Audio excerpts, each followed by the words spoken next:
आज दिनांक 12 दिसंबर 2020। Online class कक्षा 6, 7, 8, 9, 10, 11 और 12। नैतिक शिक्षा।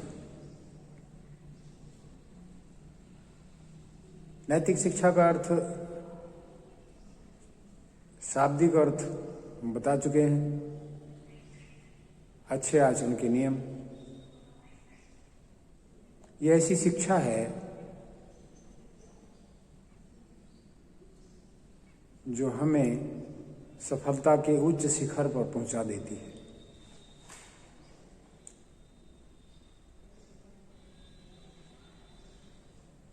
इसके विषय में हम अष्ट शक्तियों के बारे में, अष्टभुजाओं के बारे में चर्चा कर रहे थे पिछले दिनों।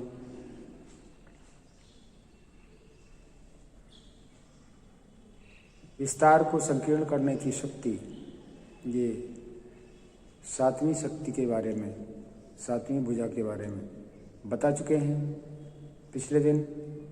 आज समेटने की शक्ति के बारे में चर्चा होगी। हम अध्ययन करेंगे समेटने की शक्ति के बारे में।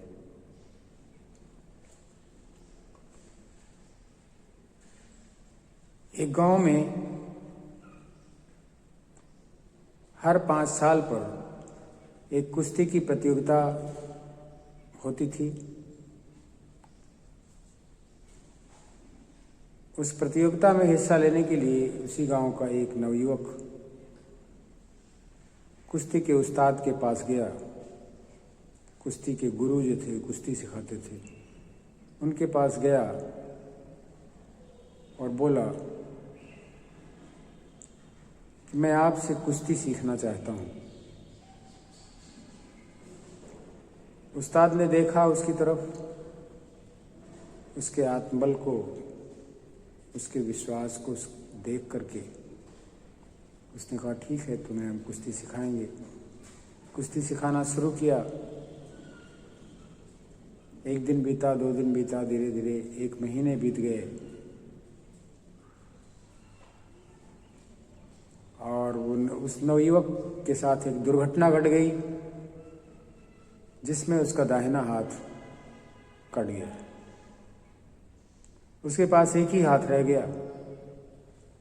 अब वो इस चिंता में था कि कुश्ती में हिस्सा लेना है, प्रतियोगिता में हिस्सा लेना है, और एक हाथ ही है, कुश्ती कैसे सीखे।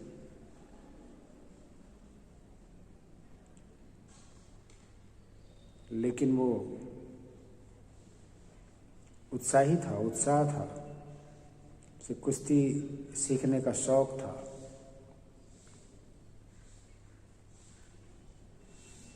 वो फिर अपने उस्ताद के पास गया और सारी बात सुनाई घटना के बारे में कि दाहिना हाथ कट गया है, भी मैं प्रतियोगिता में हिस्सा लेना चाहता हूँ। परिणाम कुछ भी हो, मैं आपसे कुश्ती सीखना चाहता हूँ। उसके उत्साह को देखकर गुरुजी ने हाँ कर दिया, ठीक है, कल से आइए। वो जाने लगा कुश्ती सीखने के लिए। 1 दिन हो गया, 2 दिन हो गया, 3 दिन हो गया, 4 दिन हो गया। एक ही दांव सिखा रहे थे, केवल एक दांव, कोई दूसरा दांव वो सिखा ही नहीं रहे थे। उसके मन में ये बात आई, लेकिन वो पूछने की हिम्मत नहीं कर सका कि हमें क्यों एक ही दांव सिखा रहे हैं। उसने पूछा भी नहीं। धीरे धीरे प्रतियोगिता की तिथि करीब आ गई और वो प्रतियोगिता में हिस्सा लेने के लिए गुरुजी से अनुमति, आज्ञा ले करके, उनका पैर छू करके गया। प्रतियोगिता में हिस्सा लिया।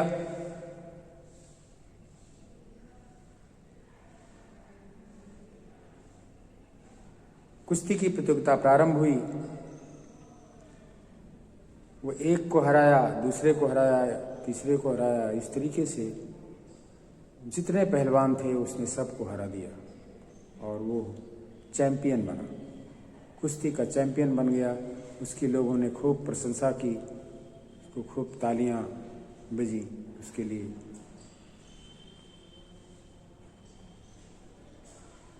उसको बहुत बड़ा सम्मान मिला कि एक हाथ होने के बावजूद भी वो कुश्ती का चैंपियन बन गया।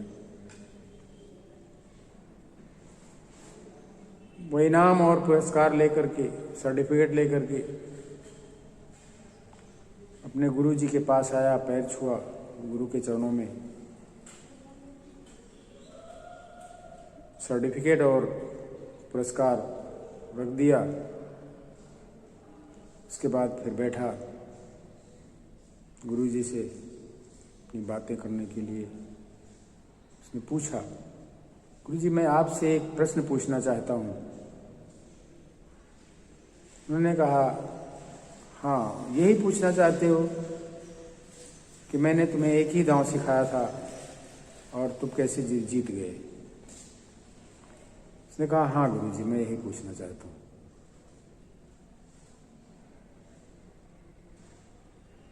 तो गुरु जी ने कहा, मैंने तुम्हें एक ही दांव इसलिए सिखाया क्योंकि तुम्हारा दाहिना हाथ था नहीं, और जब तुम सामने वाले को गिरा देते थे तो गिराने के बाद वह तुम्हारा दाहिना हाथ ढूंढता था और वो दाहिना हाथ मिलता ही नहीं था क्योंकि था ही नहीं, इसलिए वो उठ नहीं पाता था। बिना तो दाहिने हाथ की सहायता के उठना संभव ही नहीं था, इसीलिए तुम कुश्ती में जीत गए।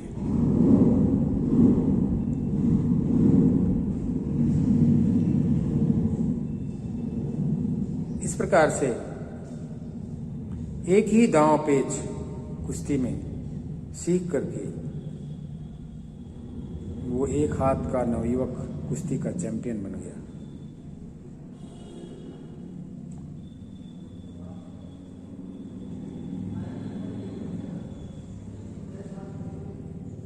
इसी प्रकार भगवान, सदगुरु, अल्लाह, गॉड जो भी कहें, वो हमें एक ही दांव पेच सिखाते हैं और वो दांव पेच है जीवन का सत्य ज्ञान। जीवन का सत्य ज्ञान सिखाते हैं। जीवन का सत्य ज्ञान हो जाने के बाद मनुष्य सफलता की ऊंचाइयों पर, सफलता के उच्च शिखर पर पहुंच सकता है। कि जीवन के सत्य ज्ञान में ये समझना जरूरी है कि एक बच्चा जब जन्म लेता है तो सबसे पहले शारीरिक शक्ति के लिए उसे उसके माँ बाप पालन पोषण करते हैं, तैयार करते हैं कि शरीर उसका तंदुरुस्त हो जाए, सही हो जाए। उसके बाद फिर मानसिक शक्ति की जरूरत पड़ती है, उस पर ध्यान देते हैं। फिर उसकी उम्र और आगे बढ़ती है तो बौद्धिक शक्ति की भी जरूरत पड़ती है।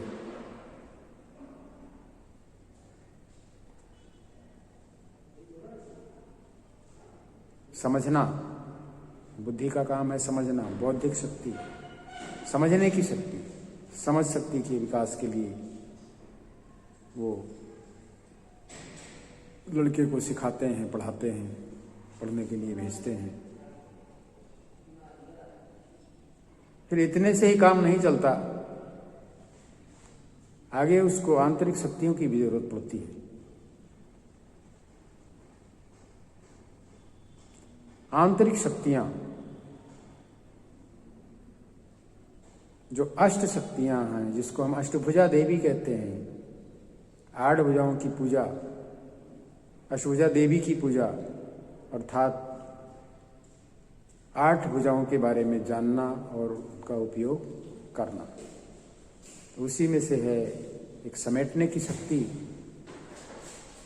जो आज चर्चा का विषय है, आज अध्ययन का विषय है। समेटने की शक्ति की जरूरत क्यों है? क्योंकि आज हमारे मन का बिखराव है, हमारा मन बिखरा हुआ है, कहीं इधर कहीं उधर भागता फिरता है, कंट्रोल में है नहीं, एकाग्र होता नहीं है।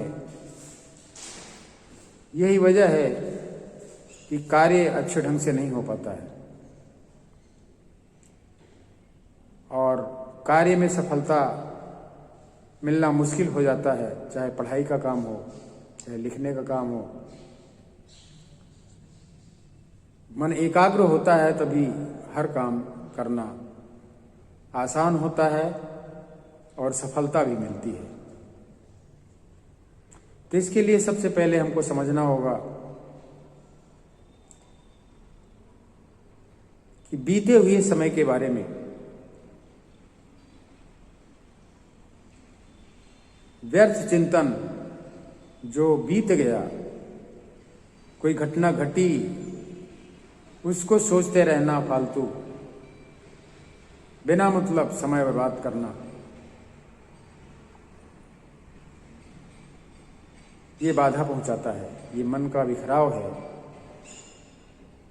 मन भागता रहता है बीते हुए समय में, जबकि वर्तमान समय में हमें अपने विकास के लिए कार्य करना है और प्रतिदिन प्रतिक्षण कीमती है,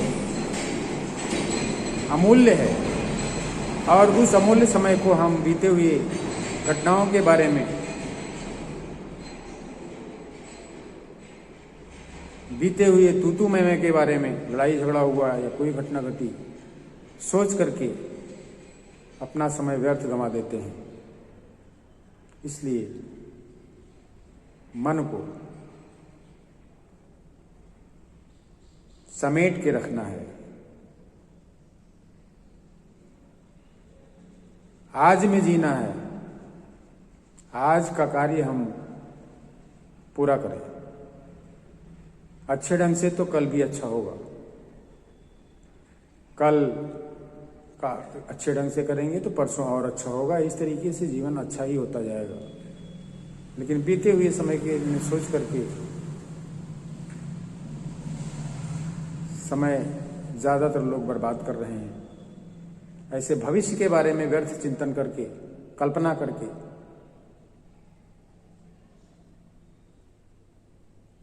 भी व्यर्थ समय गंवाते हैं।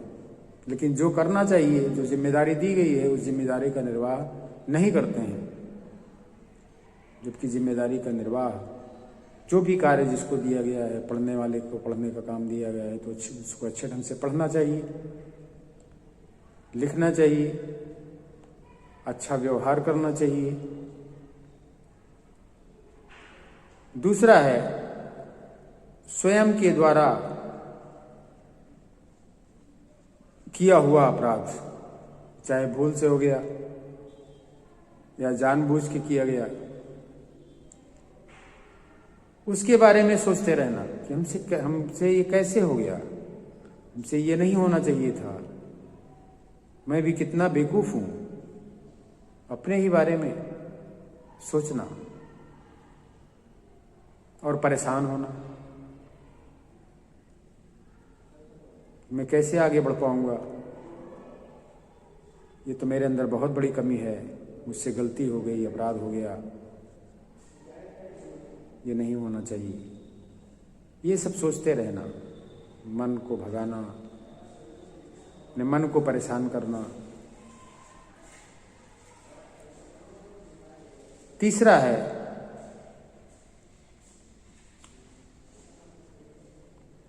किसी से अपेक्षा।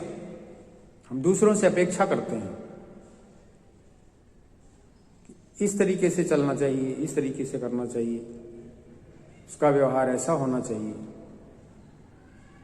इसको ये काम पूरा नहीं किया, इसको ये काम पूरा करना चाहिए।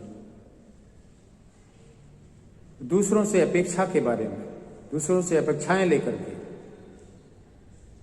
उम्मीद लेकर के, उसको रख करके हम सोचते रहते हैं,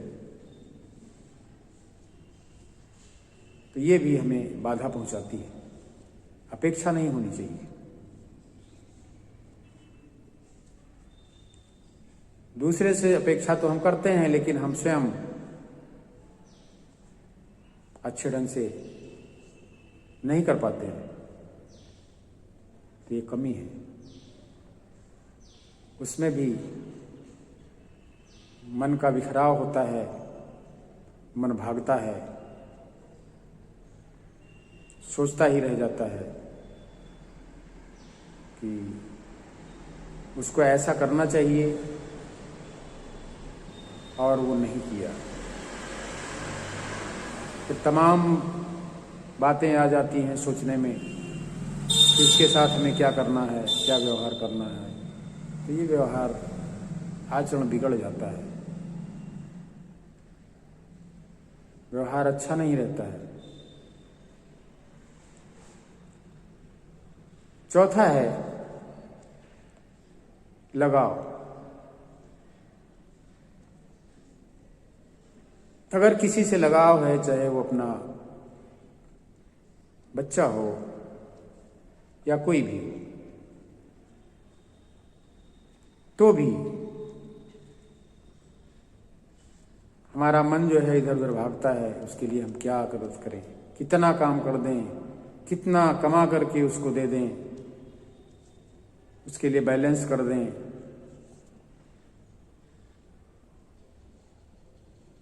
उसी भागती हुई जिंदगी में परेशानियां बढ़ जाती हैं, मन एकाग्र नहीं हो पाता है। लेकिन एकाग्र मन से यदि हम अपने मन को समेट करके ईश्वर से जोड़कर, ईश्वर को साथ में लेकर के कार्य करें बिना लगाव के, निमित्त रूप में, दृष्टि के रूप में, तो शायद जितना हम कमाना चाहते हैं उससे ज्यादा हमको मिलेगा, क्योंकि भगवान भी साथ में है। और अच्छे ढंग से ये काम कर सकते हैं, क्योंकि मन भागता नहीं, स्थिर है, एकाग्र है। कोई भी काम करेंगे तो अच्छा होगा, जल्दी होगा और विकास के पथ पर हम आगे जा सकते हैं।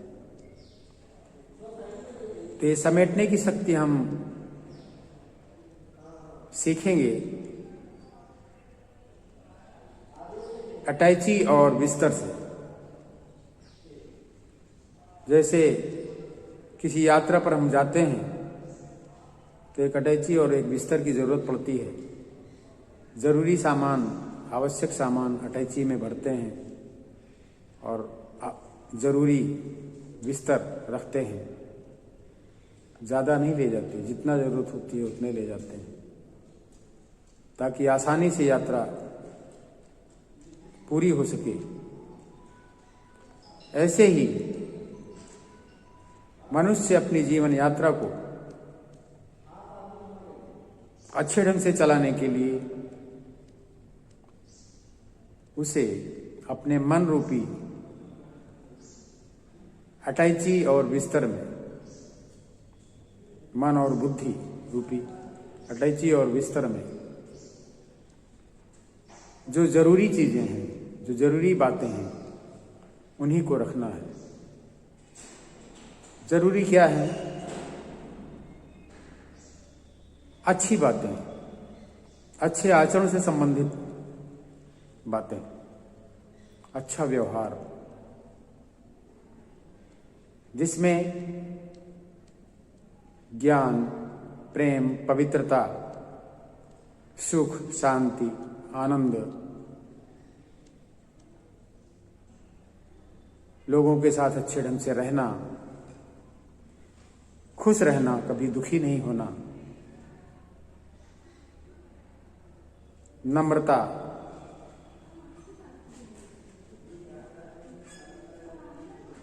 आदि अच्छी बातें मन रूपी अटैची में रखकर उसको व्यवहार में लाकर हम जीवन को अच्छे ढंग से बढ़ सकते हैं, जीवन को अच्छे ढंग से जी सकते हैं, अपनी जीवन रूपी यात्रा को अच्छे ढंग से पूरा कर सकते हैं। अच्छे आचरण के नियम के लिए ये समेटने की शक्ति बहुत ही काम की है, बहुत ही आवश्यक है, जिसमें हम अपनी अटैची में वो ईर्ष्या, द्वेष, नफरत, गुस्सा, ये जितने दुर्गुण हैं उसको हमें नहीं रखना है, उसको दूर भगा देना है। अगर है भी तो दूर भगाना है। ईश्वर से जुड़ करके, भगवान से जुड़ करके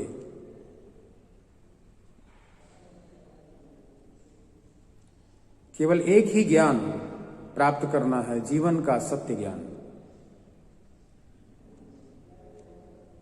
अल्लाह, गॉड, भगवान के अलावा जीवन का सत्य ज्ञान कोई नहीं दे सकता है। वही देते हैं,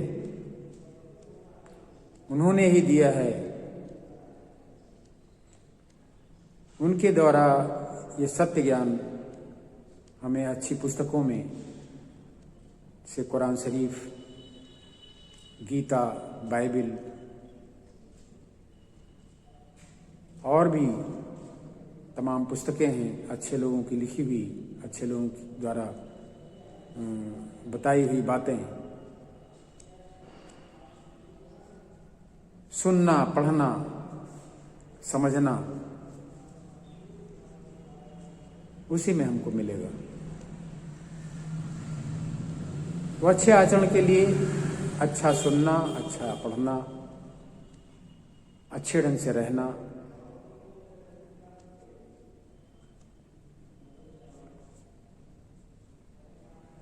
तभी हम अपने जीवन को सफल बना सकते हैं, सफलता के उच्च शिखर पर पहुंचा सकते हैं और खुशनुमा जीवन जी सकते हैं, जिसमें किसी प्रकार का कोई अवरोध नहीं, ना किसी प्रकार का दुख, ना किसी प्रकार की बाधा, क्योंकि हम डायरेक्ट अल्लाह से, गॉड से, भगवान से ज्ञान ले रहे हैं, उनके बताए हुए रास्ते पर चल रहे हैं और वो साथ में हैं, तो किसी प्रकार की बाधा आने का कोई सवाल ही नहीं उठता। पढ़ाई में भी अच्छे होंगे, हमारा लिखने का काम भी अच्छा होगा, क्योंकि हमारा आचरण अच्छा है तो सब कुछ अच्छा होगा। अब आचरण नहीं अच्छा है, खराब है, तो सब कुछ खराब होगा, परिणाम अच्छा नहीं मिलेगा। इसलिए अच्छे आचरण के नियम की बहुत बड़ी आवश्यकता है। नैतिक शिक्षा मनुष्य को महान बना देती है। इसलिए इन 8 शक्तियों पर विशेष ध्यान देना है। ये 8वीं शक्ति, समेटने की शक्ति, बहुत ही महत्वपूर्ण है। महत्वपूर्ण तो सभी शक्तियां हैं, जिसमें पहली शक्ति हमने बताई थी सहन करने की शक्ति, जिसको आम के पेड़ से हम सीखते हैं। दूसरी समाने की शक्ति, जिसको हम समुद्र से सीखते हैं। तीसरी परखने की शक्ति, जिसको हम तराजू से सीखते हैं, वो जौहरी से सीखते हैं। परखने की शक्ति, जिसको हम जौहरी से सीखते हैं। चौथी, निर्णय करने की शक्ति, जिसको हम तराजू से सीखते हैं। पांचवी, समाने की शक्ति, सामना करने की शक्ति। पांचवी है सामना करने की शक्ति, जिसको हम जब मृत्यु हो जाती है तो शव यात्रा निकलती है, वो बहुत सबसे बड़ा दुख का समय होता है, वहां से सीखते हैं सामना करना, दुखों का सामना करना।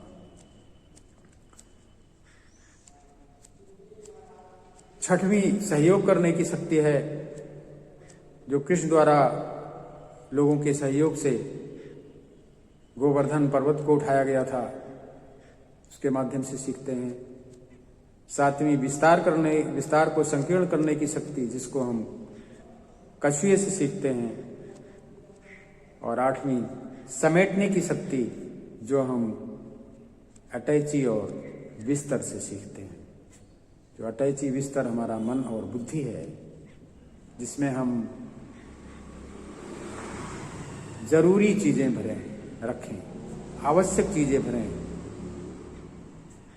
ज्ञान, पवित्रता, प्रेम, शांति जैसे गुणों को, जितने भी गुण हैं, नम्रता, अच्छे ढंग से रहना, अच्छे ढंग से बोलना, अच्छा व्यवहार करना, दुआएं देना और दुआएं लेना, उसको हम अपनी अटैची में भरें, ताकि जीवन यात्रा आसान हो जाए, कभी दुखदाई ना हो, हमेशा सुखदाई रहे, हमेशा हर क्षण खुशनुमा रहे। इसके लिए अच्छे आचरण की आवश्यकता है, नैतिक शिक्षा की आवश्यकता है। आज हम इसी पर अपनी वाणी को विराम देते हैं। आगे फिर बाद में चर्चा होगी नैतिक शिक्षा पर। धन्यवाद।